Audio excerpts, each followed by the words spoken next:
list for coming to Donna's house for sure. And hello from San Juan Capistrano. I'm house menagerie sitting again like I was last month. Now they're off at their grandson's wedding in Northern California. How nice. This is WGSN-DB, Going Solar Network Radio, TV, and podcast #1 Internet Singles Talk Network. And this is Let's Talk Dating with Christine and Barry. Hi, Barry. Hi, Christine. And I'm still in the same place, so no exciting travels for me this time. It's interesting how it's 11 animals is a lot of work, but it still feels like a little minor vacation because I'm not doing my house stuff. There you go. And I found a great house cat sitter for my cat, so now I get to be with 5 cats and 3 dogs and 3 horses for the moment. A bit more than 2 cats, for sure. Yeah, more than 2 cats for sure.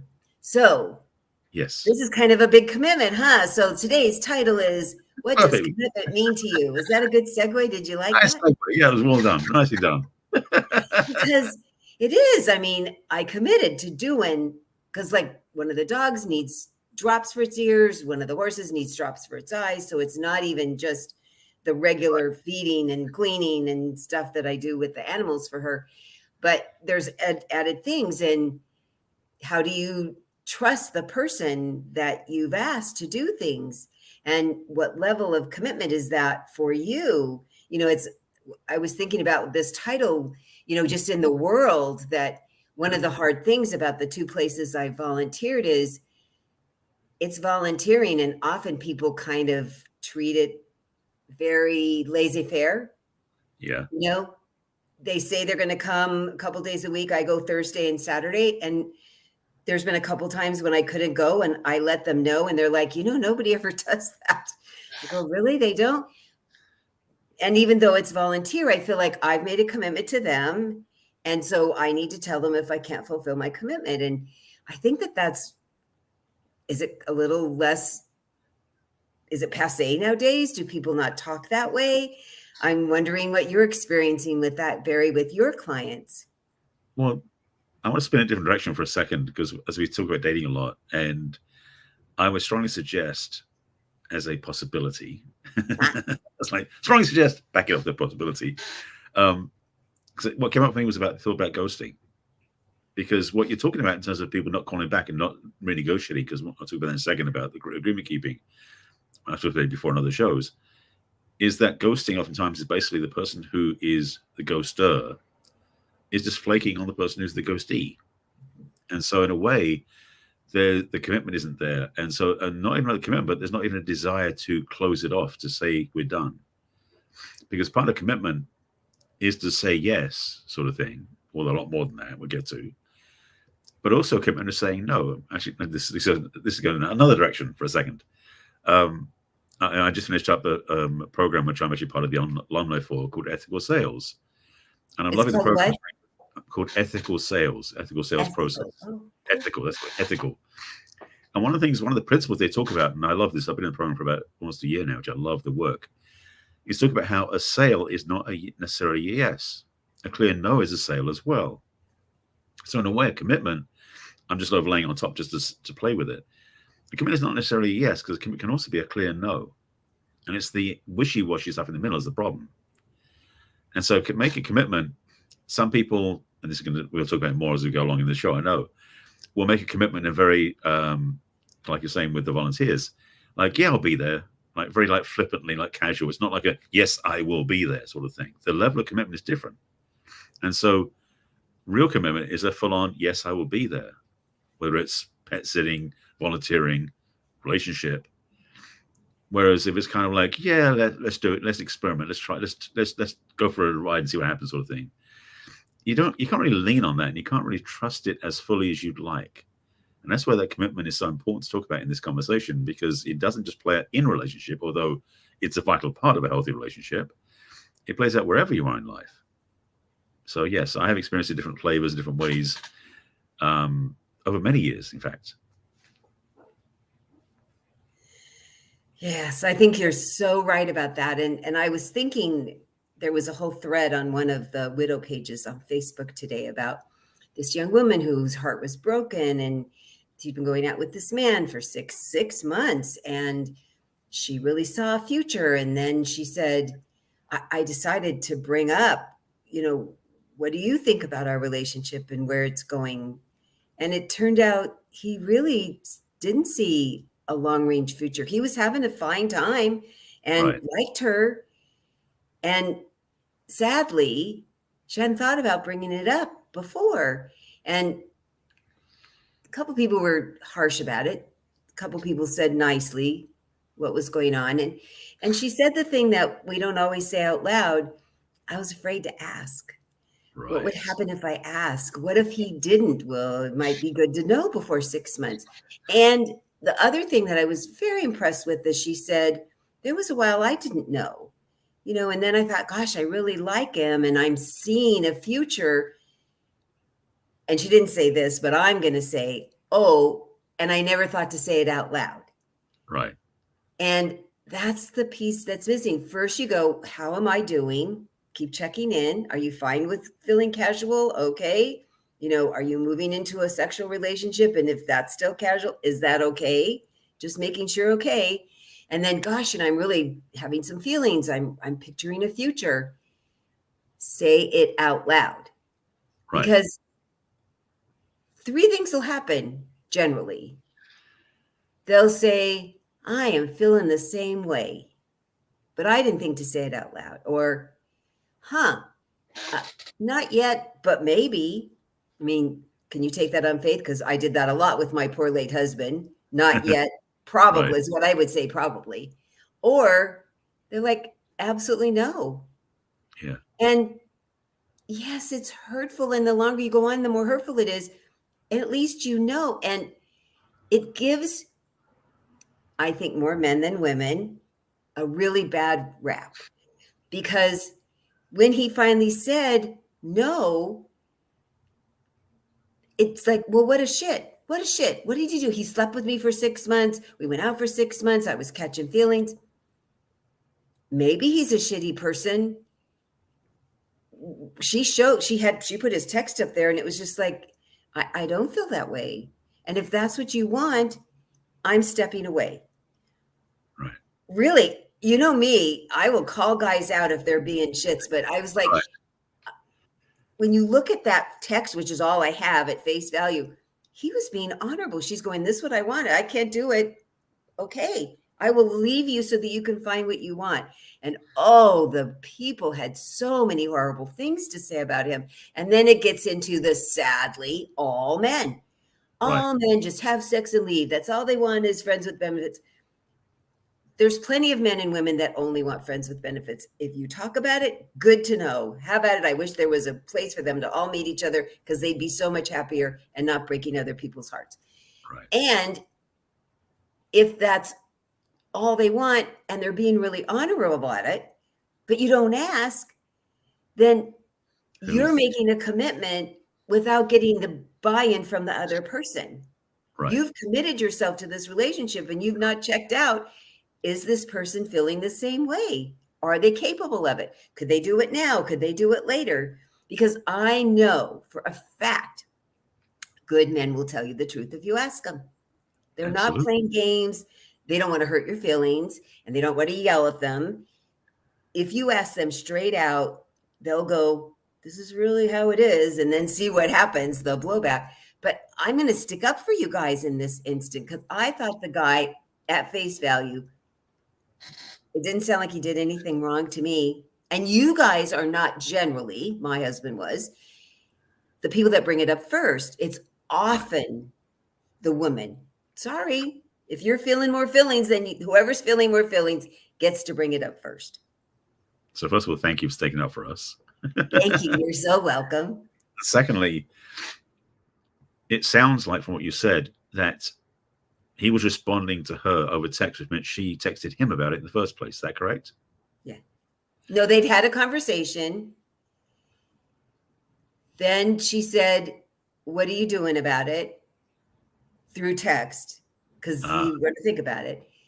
Okay. And then he wrote back saying, this is where I am.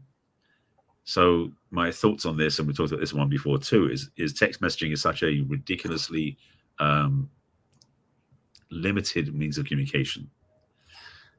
And so the people blowing up again, reading his text in the post, are getting all the different feelings, hurt and upset and reactions based upon some words that don't have any intonation or exclamation around them, no emotion about them. So what he wrote, they could all take it different ways. So first of all, if you're going to have a big conversation about something, don't do it over text. Have it over the phone or in person. Better that way than trying to do it over text. There's one rule, basically, as far as I'm concerned. So his choice, excuse me, may have been to simply step out and to say, let me call you so you can say over the phone that way, which he didn't do. So there's one improvement opportunity, not right, wrong, just an improvement opportunity. Mm-hmm. The other piece is, and it was hit me along the way, is that I'm thinking about any relationships I know or heard of or read about, or had talked about with people where they never had that conversation in the first place. And 10 years later, they're still together and never had that conversation. So in some ways, I'm going to say she dodged a bullet, but she may have had an earlier glimpse of like, I need to know from this point forward. And yes, if you have feelings for somebody, talk about it with them. And if they don't have the feelings, this is where the question comes up. What do you do with it? But the commitment in that, it's important to have a conversation about commitment at some point. So if she put it up, you back down, fair enough. That's the way it is. She can move on. But the people who stay into a relationship and are there for 10 years or 20 years and never actually have the conversation, they're not committed to each other because they haven't said anything. So commitment is an important thing to make overt and public with each other so you both can hear it and agree to it. Otherwise, it's not really working. It's true. And what I've explained to people when we've gotten to this point where they're like, oh, I'm really starting to have more feelings. What do I do about it? I said, you need to say, this is, if we're already progressing, this is what you say. Wow, I'm really starting to have feelings and I'm thinking about a future. Yeah. What are you thinking? So you're not saying, you're not putting any parameters on it. You're not putting any expectations on it. I mean, of course you're hoping, but what you're saying is just tell me where you are.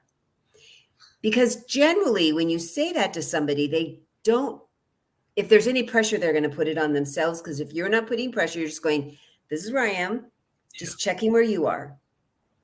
Are you in a place that feels comfortable to me? Or am I in a place that feels comfortable to you? That neither one of us are asking the other person to be in a different place. First, we just have to figure out, where are we? But what's even better is if in the beginning, in your first couple of days, you go, this is what I'm really looking for. This is what I'm hoping for eventually. I don't know if it's with you, and I'm not sure how long it would take. But for me, I tell people my ultimate goal for dating, ultimately, if I find the right person, when I find the right person, is a committed long-term monogamous relationship. I don't need marriage again. I'm not adverse to it. It's not a mandatory thing for me. That's what I want. I don't want anything casual. I don't want anything part-time. Right. I need somebody who's around the majority of the time, that wants to be around the majority of the time. And having this conversation is really helpful because people say, that's not me. Well, then good to know. Or they'll go, that's not what I want. Good to know. I mean, in the first parts of dating, that's really the good time to say, what are you looking for? This is what I'm looking for. I mean, right. All the other things you've talked about, religion and politics and traveling and family. What kind of a relationship are you ultimately hoping to have? And is this person interested in that, capable of that? Have they had it before? Why did it end? What do they need to learn now? Maybe they haven't, but they're learning something. I mean, those are really rich conversations that help you solidify what you're feeling and get a chance to say it, and then have the other person go, and they're always going, nobody ever asked it that way before. They're always like, do you qualify? I'm not asking you. I just want to get to know you. I want to learn about you. And then we can see, do we qualify for each other? But it's sad how people don't do it that way in the beginning at all. And then they're down the road and they're like, holy crap, I'm so invested. What if they're not? It's a terrible time to find out 6 months later. The thing. Yeah, this is a cornerstone of the conversation away, because oftentimes people don't ask because they're afraid of the answer they're going to get. Yeah. And secondly, when you ask and the person who you're asking doesn't agree with you, doesn't match you, doesn't have the same choices, it isn't about you. It's about them. So, and I think I've mentioned this about how it feels about rejection is really a made up thing in a sense, because if you ask for something you don't have, you don't get it, nothing's changed. So there is no rejection there in that sense. And I'm being very clear. This is not what we're talking about emotions. It's about mechanics here, because obviously there's kind of feelings of impending possibility. And the thing is that what's happening is the wishes and hopes of the person asking have been set up without structure underneath them, like a house of cards. And if the person who they're asking doesn't match them where they are, the house of cards that they've built up as an illusion dissipates. So they end up feeling upset, sometimes at the person who said no, for no real reason, because the person said no and never said yes in the first place. Mm-mm. I'm not talking about divorce and other things too. I'm just about just that stepping into commitment, or I should say, stepping into commitment or not stepping out of commitment in the sense of not choosing in. This is one of those nuanced conversations which I love having these conversations about, because it really is about people's perceptions of themselves and the other people, how they get caught up. And I want to throw in here about this agreement piece, because I mentioned it earlier as a reminder. I've shared this principle on several episodes over the years, multiple years we've done this show now. I've done it forever. The thing about agreements is, first of all, we always make them with ourselves. We don't make it about the other person. We make it with ourselves, with somebody else usually, or agreement to ourselves. So the commitments we make, like, I know we're getting towards the end of the year, so talking about New Year's resolutions, for example, are oftentimes commitments for ourselves to do certain things, to go to the gym, to exercise better, to eat healthier, those sort of things. The challenge with those are we don't make agreements about them. We just go, I'm going to do this, and then we get disappointed when we don't, or forget we've not done it for 2 weeks already. So those commitments aren't very strong. The way to make commitments work in life in general is make agreements about things, because what you're saying to the other person in that conversation about are you willing to commit is, are you agreeing to do this with me? Mm-hmm. And the thing about agreements are, again, it's like agreements always start with yourself, and then you may include somebody else. Mm-hmm. So my agreement is I want to enter into a relationship with you. And I'm making it very mechanical. Again, not romantic, just mechanical for now. And the other person says yes, then you've got an agreement there. Mm-hmm. The thing about agreements is that most of the time agreements are not cast in stone. Yes, you may have a marriage license and a commitment that way, but agreements are as long as both partners agree to continue that agreement, literally. So the choice point comes up to whether both partners, because either partner can choose differently, decides they want to renegotiate the way they're doing it, which sometimes happens in relationships where they decide they want to take time off, or they want to have different arrangements for how they're going to be together, or they just want to end it. Mm-hmm. But it's that choice point along the way where that agreement is a living thing. Mm-hmm. It's not one and done, forget it, which a lot of people do with their relationships. It's like, we're committed, that's it, forget about it. It's like, no. I've got friends of mine, they get remarried, or they swap vows again every year, mm-hmm. because they make their relationship and the commitment of the relationship a living thing. And the thing about making a commitment that way, keeping the agreement alive, making it really thriving, is it becomes more vital and more powerful for both partners when you do that. So the idea of commitment for some people is a very scary thing, I know. And also for some people, the idea of commitment is you've said it once, it's done, and there's no more to be said. Not necessarily. So I like the idea of making your commitments something that you revisit and choose into in an ongoing basis, maybe once a year, once every 5 years, whatever your relationship status is, mm-hmm. because it keeps it fresh, it keeps it real, and it keeps you present in the relationship, which you want to have anyway. Oh my gosh, Barry, that's just so vital and important. And sadly, as you and I've discovered, very few people will make that kind of a commitment to their commitment. Yes. I love that you have friends that do, because I told you I did a wedding when I had my event planning company, that the parents every year on their anniversary, they'd be going, you want to do this again? You want to do this again? And I would just love that, because in the back of their mind, they knew they were going to get asked that question on their anniversary. And I like that you talked about the fluidity, because as you mature, as you age personally, some of your needs and wants might change. Financially, things change. You need to move maybe, and that you need to renegotiate with the other person. This is what's going on with me now. And I've told the story a couple times where I have these friends. One was atheist, one was agnostic. 20 years later, he's gone back to his Christian Science roots, and they had to have a conversation about, wait, you didn't even believe in God when I met you, and now you're not going to believe in medicine. What the hell? And they're fine because they had that what the hell conversation, and they were by the foundation of the majority of their commitment to each other. Their agreement was still stayed.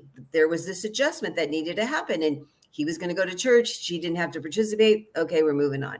They really had to talk about it. And if you do like the business of the relationship meeting that I've mentioned once a week or once a month, and then you know you're going to do this big, make sure we're all still in alignment once a year or whatever it is, it's really amazing the stuff that people go through. And what you had talked about, and I'd mentioned before that I have a personal friend that they'd been married, I'm going to say 13, 14 years. And one of them brought up, I think I want to include other people in our relationship. And it turned out the other one had been thinking the same thing. So they had a really important conversation around that and did it for 3 years. It's kind of waned now, but solidly fine. Their marriage stayed intact. They stayed intact with each other, and they had separate partners, but the partners and their partners, because it was all this polyamorous that I had to really learn the whole organizational chart, would all show up at Thanksgiving. And her adorable mother, who I love, has since passed away, but she goes, there's just more people for me to love. She had the perfect attitude for people that were having this experience in their life. Yes, but indeed. If you stay current on what's going on for you, and what's going on with this third thing, this relationship, and you keep it in your agreement that we've agreed until somebody says something different, and then we need to have a conversation and negotiate. This is what we're going on.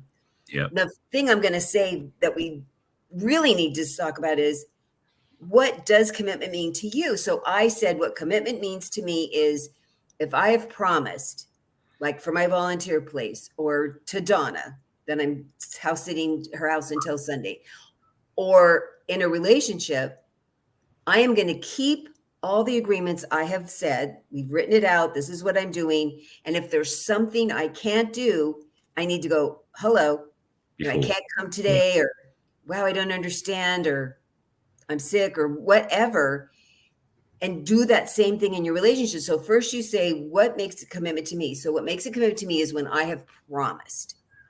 I tell you what I need. I've heard what you need. And I promise I can do that. I can stay within those boundaries. And if I need to change my promise, which I can do, I need to tell you. Absolutely. Oh, by the way, I need to do something differerly. How are you going to do with that? Oh my God, you might tell me never come back, or you might say you can't do that. And I have to get my Wonder Woman boots on and say it out loud. Yeah. Ideally, if and when that happens, is you first of all have the idea about it before you need to do something about it.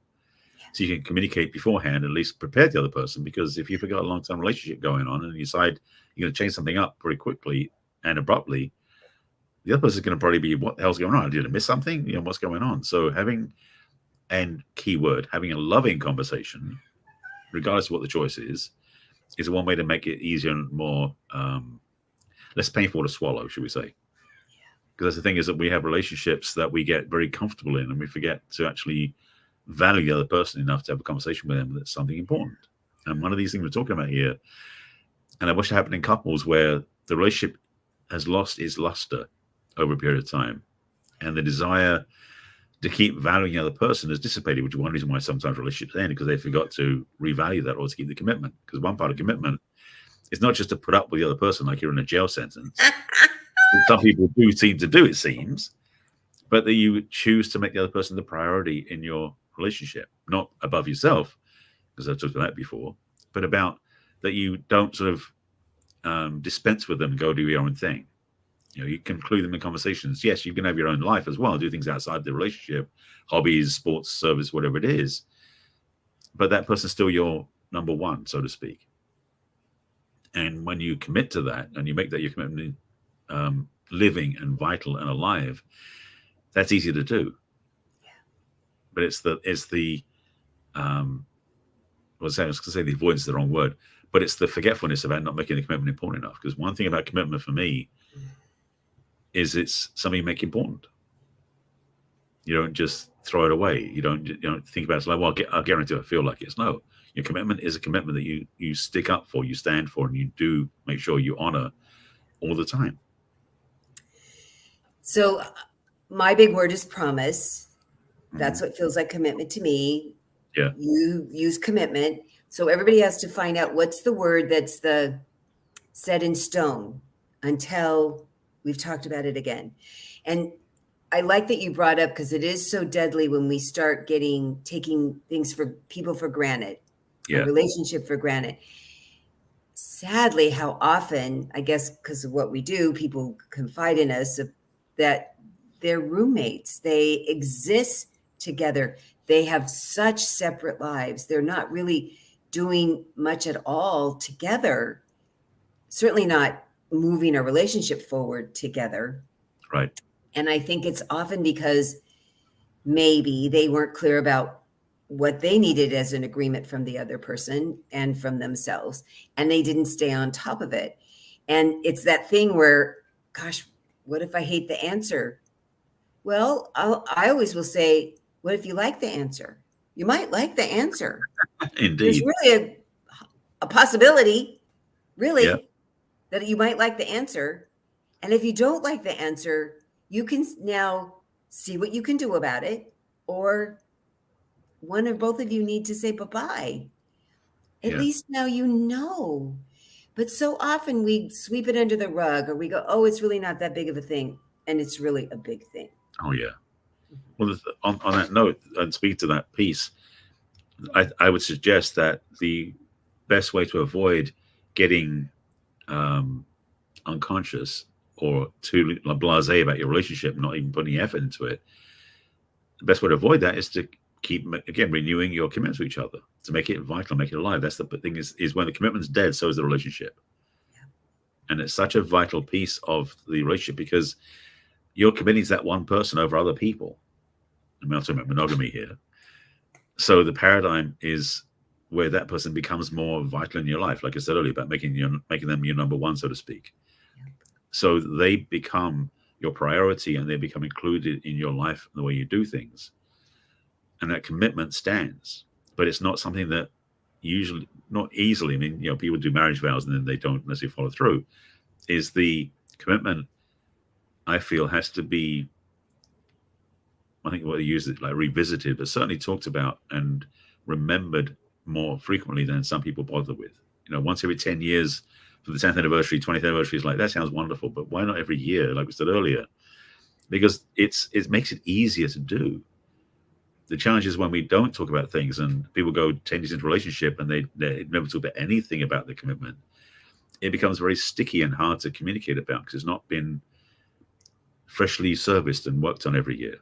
But having the conversation about commitment, making the conversation about commitment the priority, so you're making it important, again, valuing it, gives you a higher viewpoint, and also makes it easier to communicate. I mean, I know some people I know, and I recommend some people too, like having a weekly relationship status meeting, or a monthly one, which is part of the commitment as well. It's that commitment conversation, like, what's working, what's not working, what can we change, what do we want to improve, what's going great, those sort of things that really make the relationship more of a workable. And it is kind of like having a business meeting in a way, but it's the business of the relationship. It's like, how do you value it? And so the various tools of communication, sitting down together, making a point of having a conversation about the relationship ongoingly along the way, helps to helps to honor the commitment of the relationship, because commitment is something you want to keep doing. So yeah. And what I hear from my clients, that in the beginning, they come to me because some of them come just because they want to have it be better. So that's really fun. And then I have some that come because things are really hard. Love doing that too.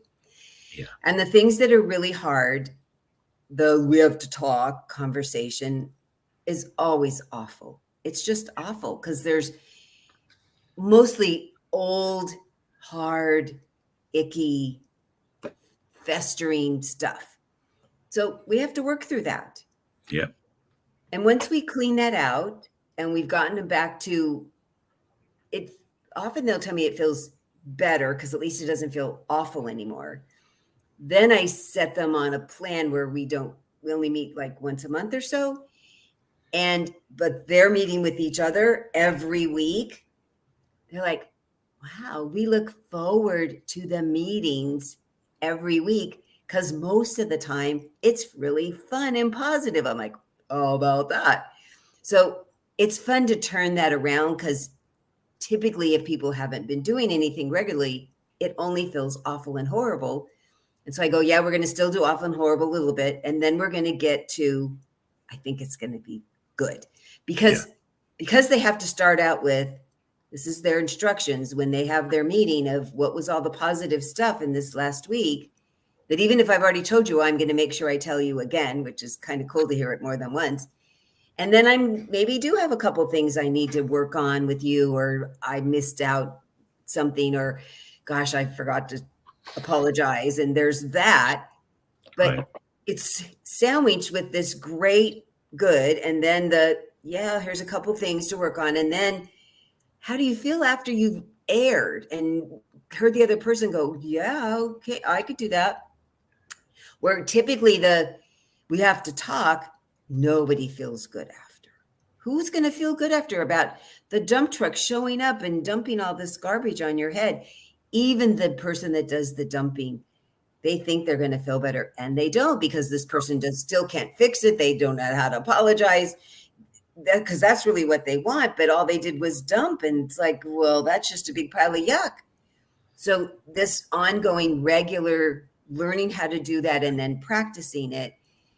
Yeah, it's not very romantic, but people seem to have a lot more romance in their lives if they're doing it on a regular basis. Exactly. That's the thing. And it's interesting because that dread that can show up when you don't have communication, so you build all the negative fantasies, is certainly not helpful. That's one reason why checking in frequently avoids that, because you're just like, oh, okay, that's the thing to work on it. And one part of also, which we talked about again in previous episodes, is ownership of the language. So I was saying, when you have the sit down conversation, start with what's going great, what you did, what was surprised, what was wonderful, whatever things are at the beginning, then what can be improved, come from the place of ownership, meaning that when you asking for things that you want, saying, I felt disappointed when this didn't happen, or when you did that, I felt this, rather than say you made me feel.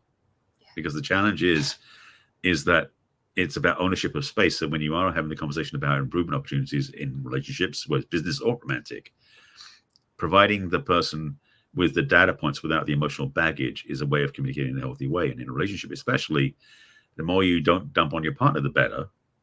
And the more that you can own your own position and ownership of, like, I realize that this was happening here, I'm getting upset about, but I can do something about that because it's my upset, which is empowering. So there's ways of having these conversations and understanding how to build up and reinforce that commitment to make it so much easier, because you are no longer in a relationship to be the victim of it. You're becoming very empowered in it, which is a wonderful place to be. Oh, yeah. And when you're owning it, you might say, wow, I think I forgot to tell you this about me. This is really important to me. Or, gosh, I told you, and did you forget? Or did I not say it in a way that you understood? So that in the beginning, especially of that conversation, nobody's the bad guy, because that's what you're saying, that we do this instead of what's the other fingers pointing at. That often it's often a misunderstanding and a miscommunication, or a lack of communication, which definitely causes misunderstanding. When we were talking in the beginning about, I really want this and I feel it and I'm excited, but oh, by the way, I didn't ask you if you were feeling the same way. And now my feelings are trashed. Right. But I didn't check it out. So learning how to check in with yourself. How am I doing? Is there something else I need to say or need to ask for? And then how are they doing? Is there something they need to say and ask for? And are you really hearing them? Are they hearing you? I love teaching that active listening, where you listen to learn. You don't listen to respond. You need to repeat back what the other person said, because Yep. When you repeat it back, it sinks into your head. They hear out loud what they said, which then sometimes they go, I know I said that, but that's not what I meant. But I know I was saying that. Because then they'll say you never or you always, and they'll repeat back never and always. And then they'll look at me and I go, is that really the truth? Well, no. Right. And so it stops it, where that snowball thing can just happen when Exactly. you're feeling really hurt and you're feeling dismissed, but it's not never, it's not always. And to stop yourself from doing that, and that they'll catch themselves and go, yeah, that's not really the truth. And how freeing is that? Because if Oh, you that's say it, then it feels like never and always. And then you think, well, how could this person love me? And how am I so wrong loving them? I mean, I've certainly heard those conversations when it's not the truth most of the time. They're doing right. lots of great things. You just need this thing that's not happening that maybe you haven't clearly said. And when you have a commitment to helping yourself be the best person and the happiest person, period. Secondly, that you're going to, what can you do to help this person be their happiest, best person? And then how can you help the relationship? If you keep coming at it that way, it often just smooths things out eventually. I mean, you have to have the upset. The Right. most healthy couples have lots of upsets. It's what you do with it to smooth it out and get past it eventually. That's the thing is, I mean, some things we're talking about are pretty advanced for some people I know.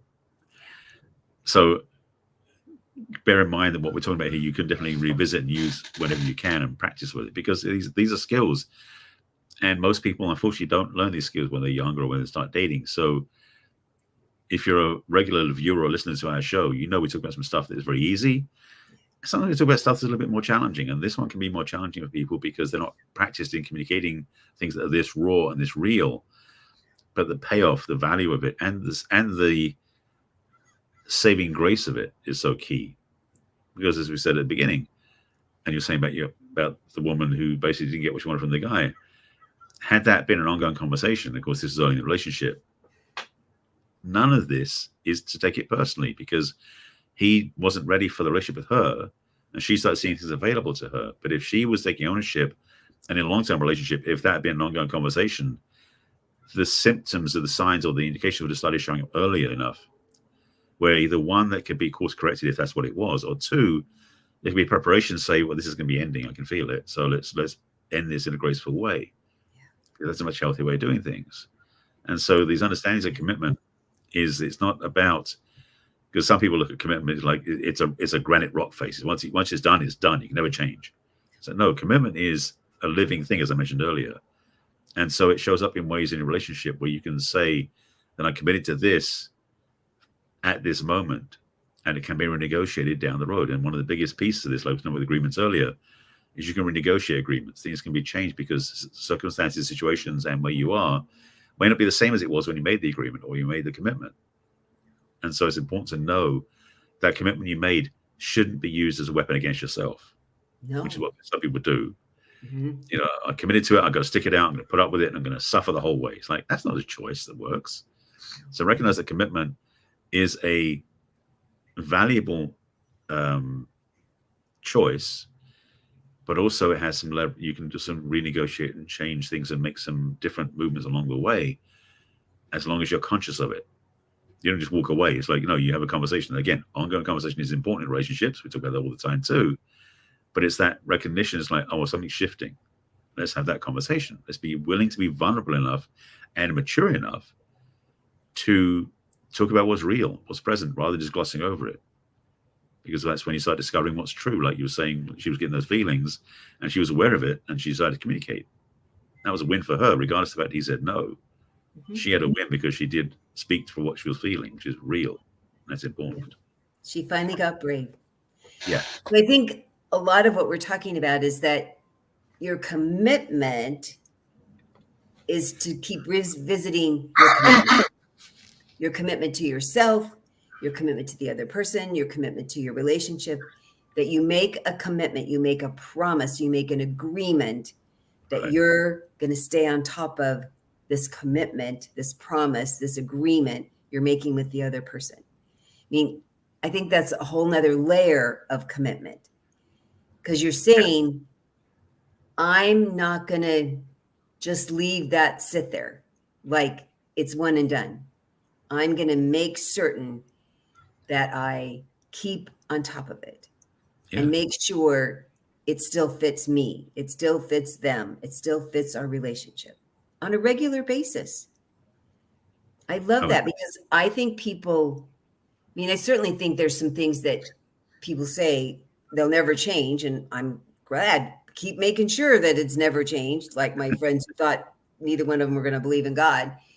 You never know. You never know what a need that could come up inside of your body or your head or your soul. And that you say, I have to do this, or I need to do this, or I want to talk about this. I want to explore this. How's it landing for you? Right. That if you have a firm commitment to always be telling yourself the truth, and then you tell the other person the truth, and you see, can it be the truth of your relationship together, ongoing still? I think that's one of the most important commitments, that it now wraps up everything else that we've been talking about, commitments in a relationship, that if you've stayed with, I'm just going to keep seeing, how am I doing? How am I doing? How you doing? I sound like Joey, right? How's the relationship doing? All of a sudden I sounded like him. I'm like, oh my God, I'm hearing that. Yeah. I'm back in Friends and I don't even know how to do that accent. That I think is the most foundational commitment we could ever make, is to just go, how's everything going with all these commitments that we've made in our life? Yeah. I mean, when you say, I'm going to make a commitment to this volunteer thing and you don't feel like going, then decide it's not working for you and tell them I'm not coming back. Right. And if it's not working in the way that you're handling your business or your relationships or your family, to say this, it was like this before, but it's like this now. And this is why, and it's probably not anybody's fault, but I need to talk about it. I need to talk about what's going on. Boy, I think that's just imperative. Yeah. Because we don't always tell the truth to ourselves. Well, that's a whole other conversation. Because that is the challenge. And that's what I said about commitment and about owning your own space in the relationship. You know, this concept about agreements and commitments is that it isn't about getting a commitment from the other person. It's about committing yourself first. And a lot of people forget that. That's the challenge. They live so much in the outside world, they don't live inside themselves, that they're sometimes overlooking the fact that they need to choose in. As I said earlier, commitment starts with yourself, then include the other person. It's not commitment to the other person without you being part of it. And so that's one reason why I think sometimes people don't take commitment seriously, because they don't realize that they've honored or they've owned their part in it. So this, title again, what does commitment mean to you? What it means to me is something that you are including yourself in the commitment, so you can actually honor it and you be a participant and have results in whatever way you're committing to, whatever you're doing. And in a relationship, especially, to have that commitment, again, as I said before, be alive, be renewable, be valued by both partners is what makes a relationship very healthy. I mean, we talk about a lot in our work about making relationships healthy. Most people, unfortunately, don't know what that's like. And so what we're talking about here is for the advanced student to raise the bar, so to speak, to have quality of relationship that has a living commitment in it as part of the journey, so that both partners can choose in and value and make it. Because what happens when you side effect of doing this, when you do make the commitment renewable and restorable every year, it reinvigorates the excitement, the connection, the value, the love, and all those other joyful parts of relationships. So it's not a bad thing. It can be a very additive thing to do. So make it valuable. Oh, yes. And it's highly unlikely that we had examples of it when we were growing up and in our previous friends relationship, romantic relationships. So as you said, it's a very new thing for people to even hear about and ponder, and what are they even saying, and how would I ever do that, and what would be my first step? And that's why we're here. We teach. Yes. We learned, and now we teach.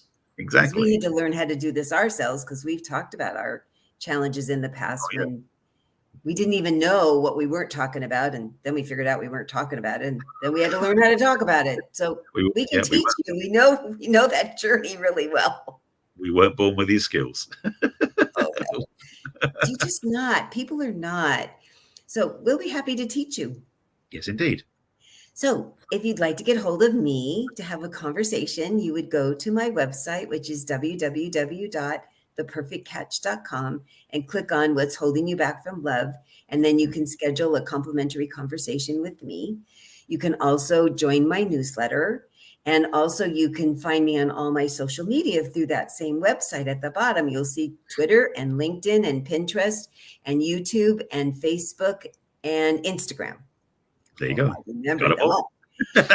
And you can also send me a personal email at Christine@theperfectcatch.com. And Barry, how would they get a hold of you? Well, in a similar fashion, I have a website and social media as well. So people can reach me by going to my website, which is barryselby.com, my name, so easy to find me.